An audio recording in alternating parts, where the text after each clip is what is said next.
People who've seen nice people finally snap.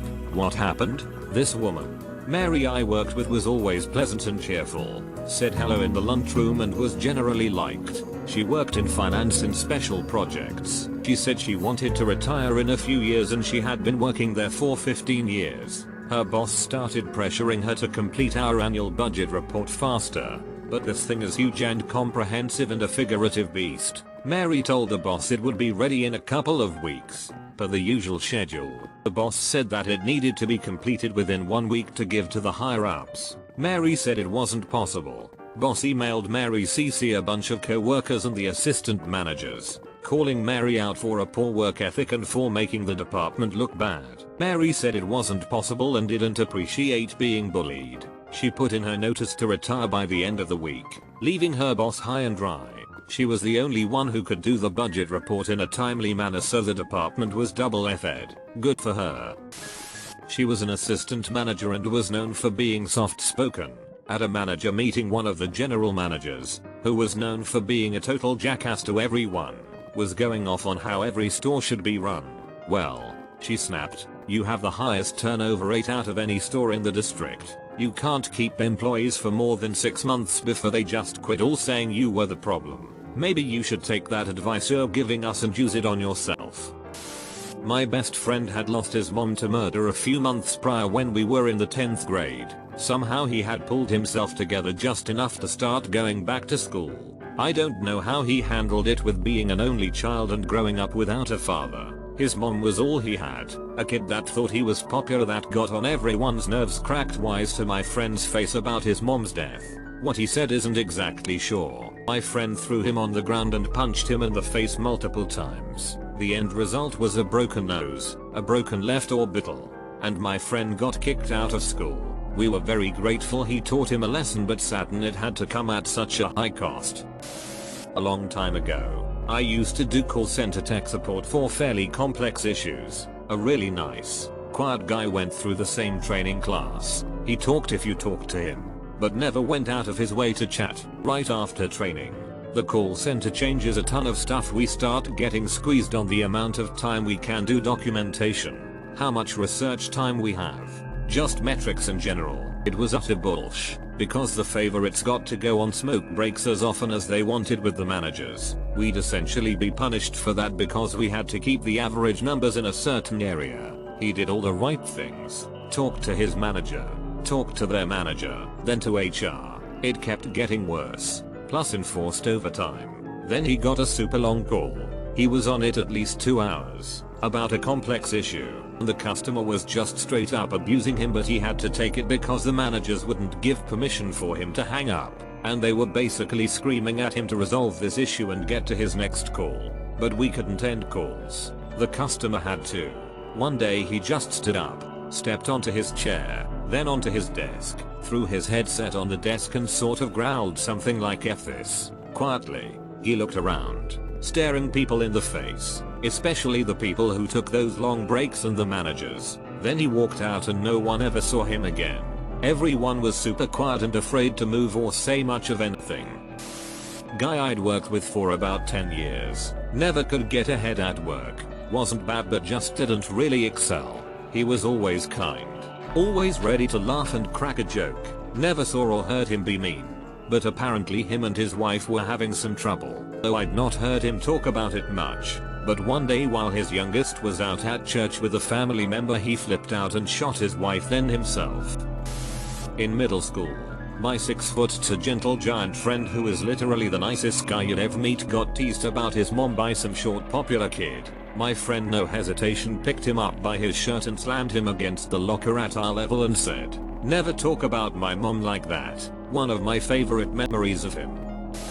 An acquaintance of mine, Daryl, was always a quiet kid that bothered nobody, given that he was 6 feet 5 inches and 250 pounds. He played football and was generally respected and liked. One day in Spanish class, the class clown was making his usual rounds talking until he got to this one girl, Ellie. He never really made fun of people of the other 6, so everyone around him was telling him to F off. But he kept going and finally got to the birthmark on her neck that was very large and dark red. He told her that it dropped her a few numbers down. At this point just about everyone and their grandma in the class was standing up about to rush him, save for Daryl and a few others, until Daryl got up, waltzed over to the class clown, picked him up by his hair and said, and I quote, "If you don't shut the F right now I am going to put you through that effing wall." Points to the nearest wall. He dropped the clown and walked away. A few seconds later, with his band of merry men behind him, the clown tries to jump Daryl in the middle of the class.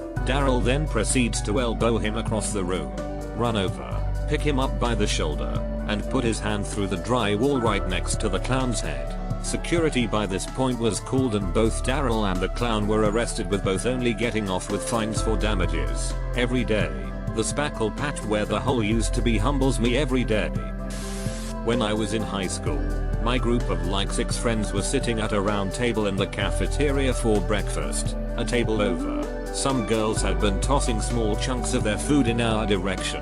My one friend, M, wore her hair in an unusual, spiked up style. I guess the girls at the table were trying land food in her hair while cackling to themselves. Cue my quiet, sweet, introverted friend, K, getting so angry I swear steam was coming out of her ears. One of the girls had thrown a decent sized piece of her egg patty at us. It landed on the floor near K's foot. K proceeded to step on the egg patty, pick it up off the ground, walk over to the table of bullies, and shove the egg directly into the mouth of the one who had thrown it. This was such an amazing moment in my high school memory. I couldn't believe what I was seeing, as Kay was the last person I would have expected to do that. Of course she did get in trouble, but she didn't regret it one bit. Back in 5th grade, I was super lucky to have the elementary school's favorite teacher. Every single student loved her. My class was always super loud and annoying. We were working on some assignment before pay, and everyone was passing her off. She was only allowing students to go out if they finished the assignment. My slow A was unfortunately one of the last kids in the room. This one student, who was a god-awful and annoying shbag kid, was being way over the top. My teacher got up, put her hands over her ears and just started screaming, "Shut the F up. Just shut up. Shut up. Shut up." And she just stomped out of the room still screaming with her hands covering her ears. All of us just sat there in horror. Couple of kids just left to go to pay, and I sat there just trying to finish the assignment. Our principal came into the room a few minutes later just telling the rest of us to go out to pay, but she made the shbag kid stay in the room with her. He was moved into the other 5th grade teacher's room after this. She was completely normal and fine after coming back, and there was nothing else that went wrong for the rest of year. Just worked her A off and made all of us love her by her caring soul and all of that fun stuff. But that moment completely traumatized me. A lady where I used to work was subjected to constant harassment by a much older co-worker, and the company failed to do anything about it. He was showing up at her house, eventually forcing her to move house. After she moved into the new house, he bought the house next door. She arrived to work with a baseball bat and stopped at reception to ask if Tom was in. When they asked why, she calmly told them she was there to kill him. She walked upstairs to his office. Reception called ahead and had him take the fire escape, and she instead demolished his office until the police arrived. She was not charged. The company and police knew she had announced her intentions to reception as a cry for help, so she didn't actually find him, because it was clear that if she had found him she would have killed him. She took some sick leave and eventually returned to work, and the company put her on a project with this guy as her manager, because F protecting victimized women, right? Older brother's wedding. He's a very nice guy, almost too nice. He had a horrible girlfriend. He adored her though. She told him that he wasn't good enough and that she would break up with him unless he bought her this super fancy ring and married her. He did. His wedding was very stressful, and she was extra nasty. After they cut the cake, she got herself a huge slice and left him with none, telling him he should go on a diet. For context, he was underweight. He was working his way up to average. He snapped, threw a handful of cake at her pretty dress and hair, then told her to expect divorce papers to sign. He proceeded to scream, cry, and rant about how horrible she was and how she made him suicidal. He's better now. They split up and live in different continents. I had just started high school and there was a new kid. I was from a one primary one high school town, so all the kids already knew each other. He was a giant aboriginal kid who was quiet with no friends. So my friend and I befriended him. We always chatted to him and he was so lovely. Always softly spoken and generally just so nice. Like holding doors open for us and bashfully smiling when we would go out of our way to be friendly to him. Anyway, he started getting picked on by the bad boy of our grade relentlessly. One day he snapped and beat him up with a garbage can and was expelled, and I never saw him again. One of my middle school friends, whom we'll call Bob, was about a half foot shorter than everyone else. Everyone was around 5 feet. He was an interesting, in a good way, dude, interested in learning, played video games, was great to hang out with, but he looked scrawny. Didn't look like he could hurt anything if I'm being honest. For some context to the story, our gym teacher was an a-hole, gave nicknames, some good, some bad to everyone. He was always sarcastic, always berating everyone, speaking down to us instead of encouraging them. One day the gym teacher says something about Bob's mom, which Bob's mom had fibromyalgia and some other conditions making her weak and unhealthy not by choice. And something in Bob snapped. Bob completely took down this 6.5 foot monster gym teacher. Gym teacher looked like he stood no chance at that time. They were quickly pulled apart and Bob got expelled and had to move school while the gym teacher was fired for fighting a student and being an overall a-hole. There was a kid at my school in about 7th grade. His name was Frederick. He was loved by everyone, was so nice and donated to charity regularly. Everyone knew him and respected him. One day a new kid came to our school. We'll name him Josh. Josh was a big douche. He hit people, pushed them around, threw food at people during lunch, just honestly a big A. Well, one day he decided to pick on Fred by doing his normal and Frederick just went ballistic, punching, screaming, kicking. They were both suspended for 2 or 3 days. After their suspension they both came back and Josh had a black eye, bruises on his arms and left leg, and he looked awful. Josh thought everyone would start to hate Fred after what he did to him. But nope. Everyone was tired of him and picked on him for how bad he looked. Fred was just loved more for this incident, though he told me he got grounded for a week.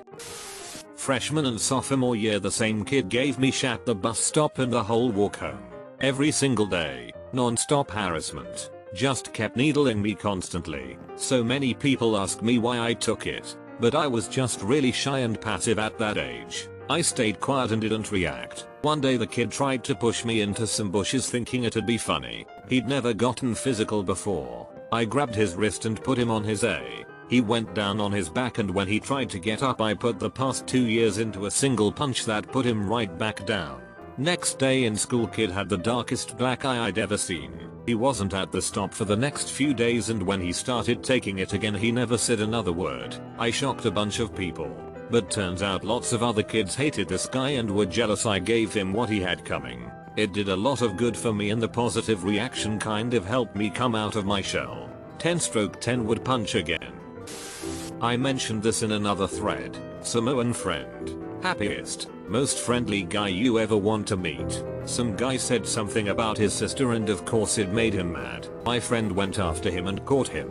Punched about 3 times and we realized he was going to kill him.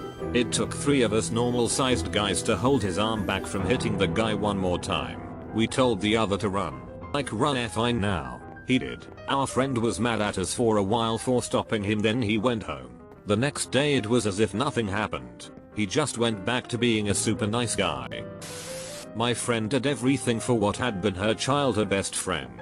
Dedicated her entire future to being with her and helping her stay on track. But that friend was incredibly toxic. Constantly complaining about what were indeed shitty circumstances, but to the point of excess and exaggeration that she became self-consumed. Constantly complained about how unfair everyone was and how insecure she was. One day that toxic friend decided to cut everyone off to hang out with more popular kids, who were in reality just the weird, incel type of gamer boys. But since she was one of those not like other girls she didn't see this. My friend, as gentle and quiet and wonderful as she is, finally snapped. When my friend inevitably came crawling back she didn't respond, and instead joked and talked her to me.